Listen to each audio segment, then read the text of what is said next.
persist and we continue to see these issues, is there a point where lawmakers or the Defense Department need to step in and say these housing contracts need to be terminated? If these contractors cannot provide adequate and safe housing to military families, they shouldn't be in the business of providing that housing. That's the bottom line.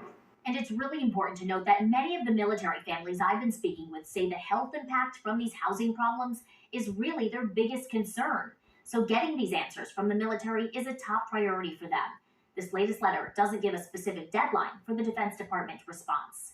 In Washington, Samantha Manning, News Center 7.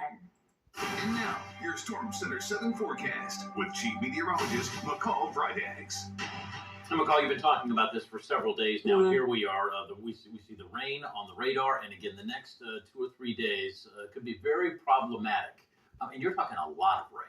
Yeah, this is not a typical rain event for us. And on average, if I'm talking about 1 or 2 inches of rain, that's a good amount of rain for us to have, and a flooding rain possibility. But then we're talking about rain totals that are going to be up close to maybe even 4 or 5 inches. That's going to have a pretty big impact on us. Not expecting anything like the flood of 1913, but certainly we're going to see a lot of water here. Now, because of that heavy rainfall, that flooding threat is not just for those creeks, streams, and rivers, but there is going to be an increased threat for flash flooding as well with those areas, the pavement, the concrete. The ground just obviously cannot take on that water so fast. So some areas, roadways that you may know that take on that water quickly and you have to find a different route that get closed down with flooding events, this is going to be one of those situations. Then all the water has to go somewhere. It's going to go to those larger rivers. And our river forecast heading into Saturday does show areas, especially south of I-70, are going to reach that action stage or minor flood stage, including the Mad River and perhaps the river Great Miami down in Middletown. These, of course, may change, but generally, we're going to see those rivers really starting to come up Friday into Saturday and really maybe not cresting until late Saturday or Sunday. Now, we do have a little bit of that precipitation coming through the Miami Valley now. This is just the beginning. We did have some steady showers in the northern Miami Valley earlier today with this batch that's now pulling through north central Ohio. Then further back to the west, there's another little batch of showers that's moving into western Illinois. That's going to be coming in later tonight.